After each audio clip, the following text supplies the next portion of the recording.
Welcome to Outtakes, episode 2. I am Dr. Elizabeth Plummer. I'm a longtime lover of technology and language learning. And I'm Dr. Jeff Kuhn, another lover of both tech, good and bad, and language learning and how they can meet in the middle. So if you missed our first episode of Outtakes, this past year, we had the pleasure of building a course for the Office of English Language Programs, focused on technology and language learning and artificial intelligence. And we only had a limited amount of time in the building of the course, in the videos that were included in the course. And so we wanted to do these outtakes of some things that we wanted to say, as well as things that have changed in this field since we recorded those videos. So let's go ahead with our episode 2.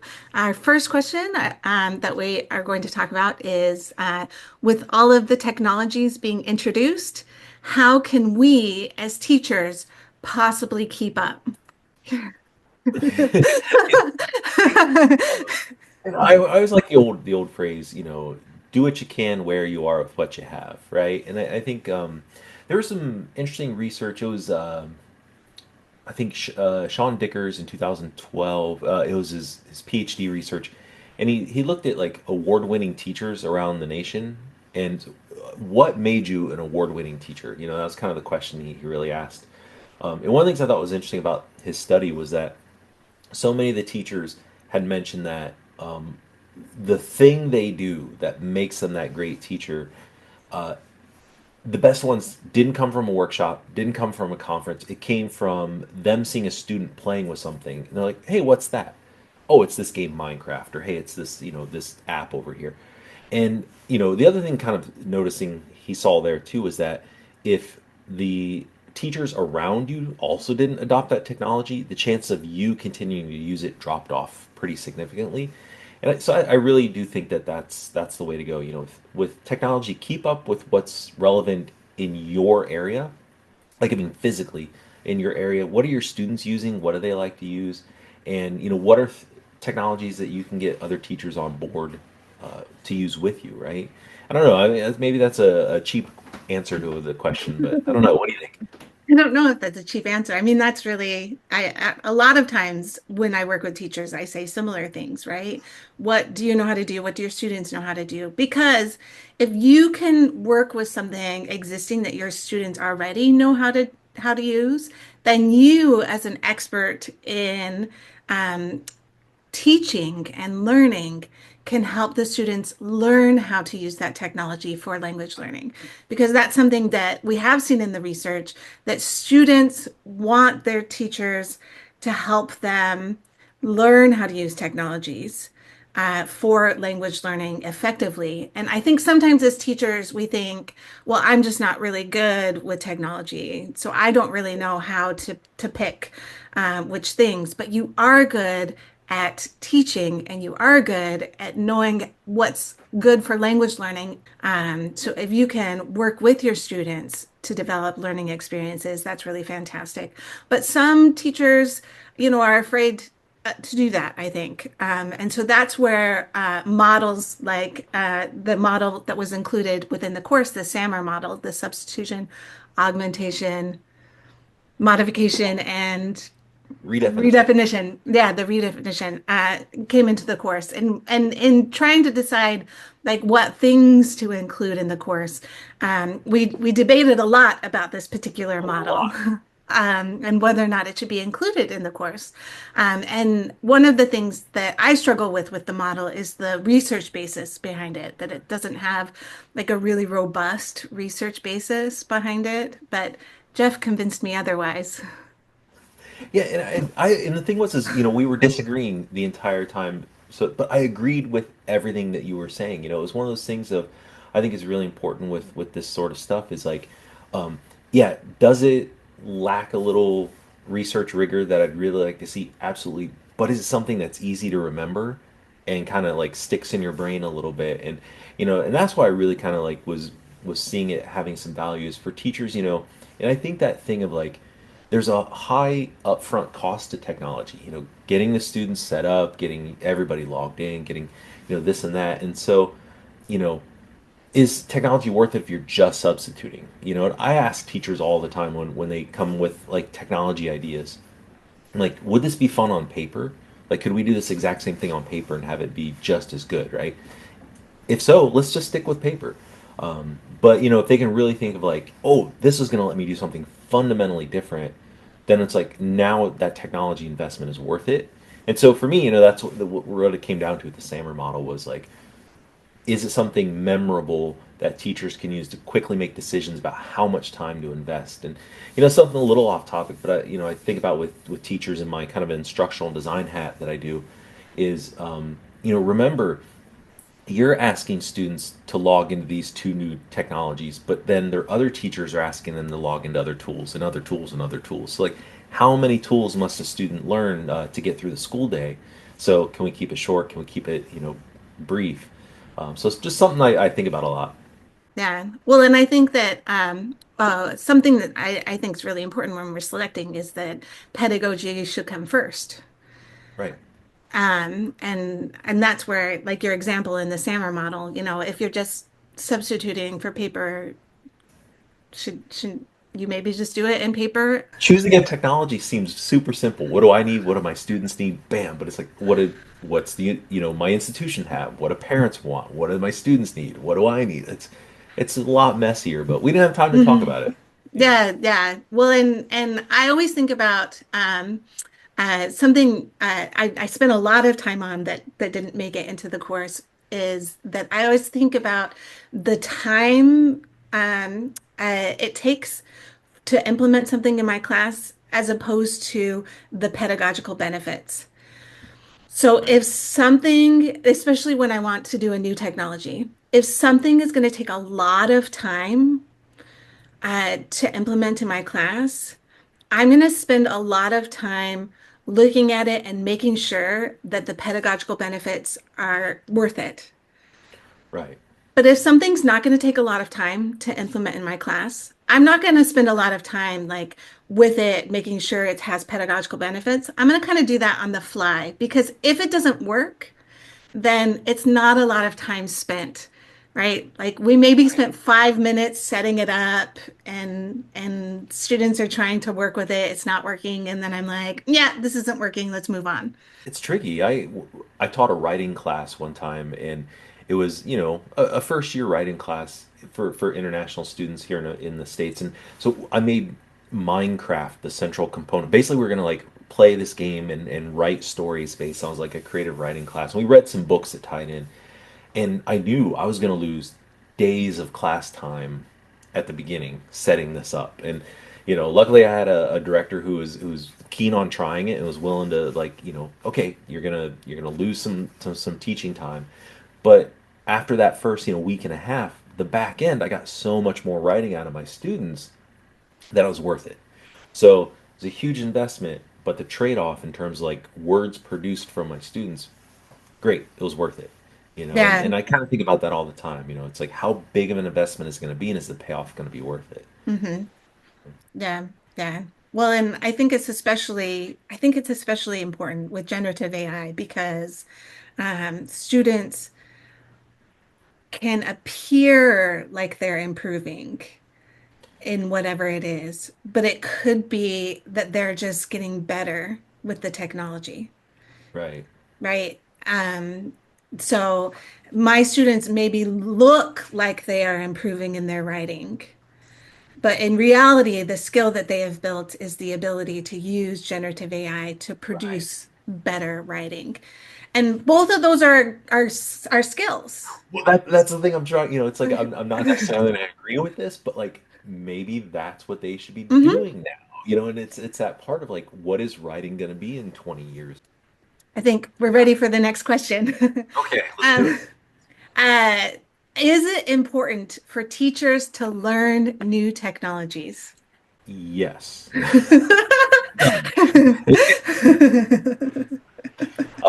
Yeah, you know, I definitely think so. You know, it's like during COVID, I had a situation come up where I was doing some instructional design. If you knew technology, you were drafted into service to help educators here at my university get into online courses, and I had a faculty come to me with overhead transparencies, and he's like, "This, I teach astronomy, and I use these overhead transparencies." I'm like, "Okay, you've got to learn some new technology." And he joked. He kind of came back at me. He goes, "The math hasn't changed in about 1,500 years." He goes, "I don't see it changing anytime soon." He was locked into a technology, but I was like, times have changed. I do think there's that base level that you have to be able to do, like at this point a course management system. You got to be able to navigate around a course management system. Things like Zoom or Teams or whatnot. But beyond that, and I think that's the thing of like I think about technology in terms of there's infrastructure that we're going to be using in our classroom. You've got to know that. You've got to learn it.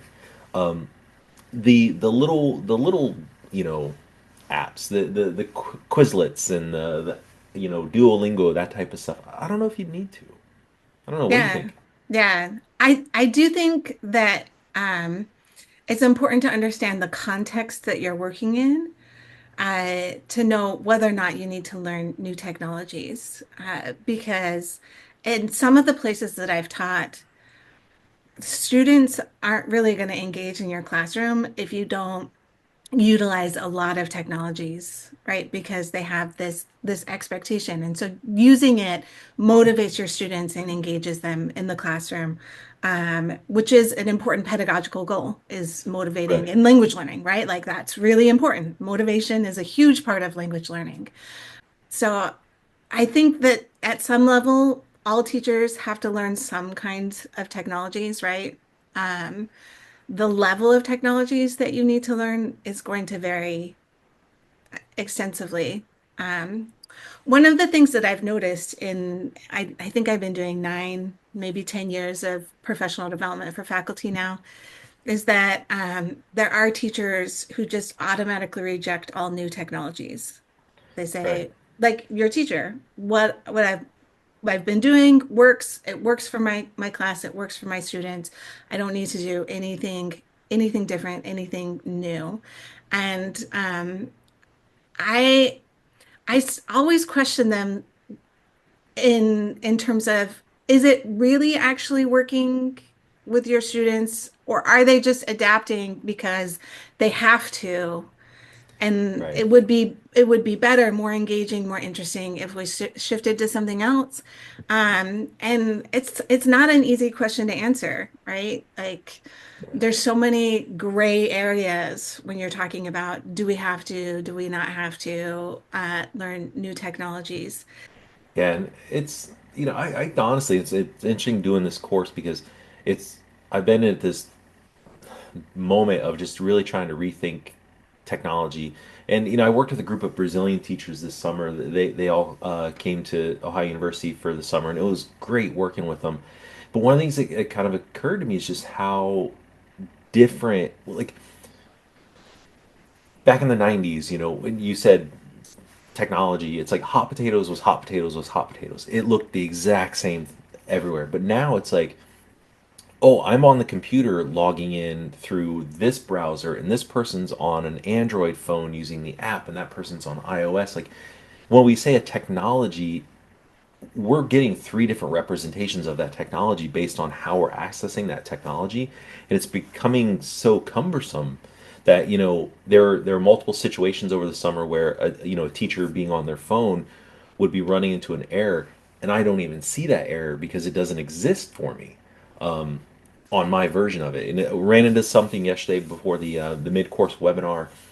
I couldn't do something because I was using the browser based version of Zoom versus the downloaded software version, right? And I think that split of just the changes in technology, so that way, even when we talk about something, we talk about Zoom, that might mean different things for different people, and they have different user experiences. And I think it's really complicating how we can integrate technology into the classroom in ways that teachers don't have the time to deal with. But Yeah, that's just my hot take. yeah, yeah. But then that says, well, teachers just shouldn't deal with Yeah, emerging technologies. It's too complicated, right? You yeah, I know, don't know they're what that. Yeah, you're I like, still go anymore. forget it. There's just no way you can possibly keep up. I one of the things that I always think about when it comes to AI, right? Like companies are saying, "Oh, this is now announced. This is now announced. This new model's announced. This new model now. This one. This one. This one. This one." Yeah. Um, I I look at the new models and I say, "Is this better than what I'm doing with what I have right now?" And I keep just four AIs that I sort of actively use, right? And that keeps it manageable for me, right? If I just have the Right. four AIs I'm actively using. Now I'll peripherally play with all these others because I do professional developments and teachers will ask me Right. and I'll have to pull them up and play. But in terms of ones that I actively use, ones I have my students actively use, there's just four, right?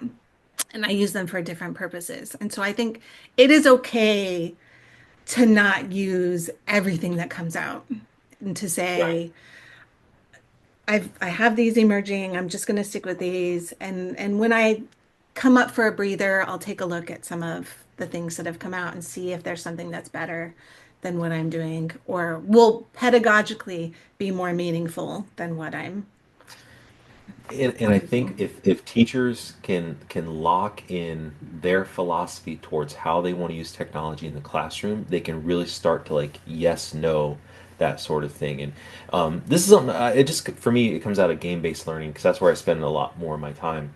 Is like I think a lot of problems that we see with using games in the classroom is they get used as text, like a book. This will teach my students vocabulary. This will teach my students this. And I think it's a flawed approach because games really are spaces, right? They're objects to think with. And so like I'm using a technology, and that's sort of my general rule these days is like um, is this tool providing my students a creative place to use the language or use the language in new and different ways? I don't I don't want it teaching them language, right? That's my job. Can they use language in new and creative ways and this facilitates that? If so, I'm going to look at the technology and possibly use it. If it doesn't, I'm not going to use it. Like and just that's kind of just my general philosophy right now. For right or wrong, that's the way I approach things now. And I think if you can just sort of formulate a quick way of like what role should technology play in your classroom and quickly go yes, no, no, yes, yes, and then start to explore them. The yeses go into a bucket and then you choose from those. I don't know. Yeah. So I always tell teachers to pick their top three important things about technologies. What are those three things that are really important to you about selecting technology for your classroom? And that will help you to quickly distinguish between these technologies that come out, whether or not they're going to work for you, because you'll have that in your mind. And my questions are all pedagogically focused, right? And Yeah, and first and foremost in my mind is this actually going to help my students with language learning? Or and then is this going to help me be a better language teacher, save me time, save me, right? Um, and thinking about those things before I start to engage in the technology, like really quickly, because I do it so often that I really quickly um, can do it now as I look at new right. technologies. So now I'm sorting through. So the first thing I think when I see a new technology is not, oh, that's so cool. I'm like, I don't think this is going to actually help me with language learning, or that doesn't look like language learning to me, or, my students don't want that, right? Like they don't they don't engage with technology in that way, and I see more now computer scientists creating learning experiences than I ever have before Yeah, in looking at artificial intelligence and what they come out with. I see it. I see, oh yeah, computer scientists just sitting there going, oh, this will be so great for the classrooms. right. And me, I'm like, doesn't look great for my classroom.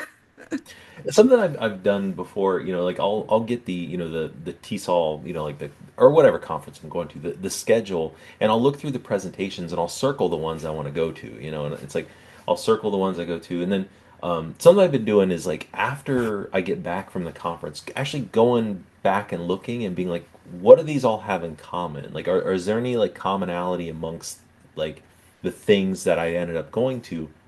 And, you know, with my notes, because I think that's the thing of like, I'll start to see a pattern of like, oh, this seems to be the type of technology that was interesting to me this year. Why is that? And, you know, trying to just be, yeah, more mindful about, you know, why I'm choosing a technology, which ones seem the most appealing to me, and why.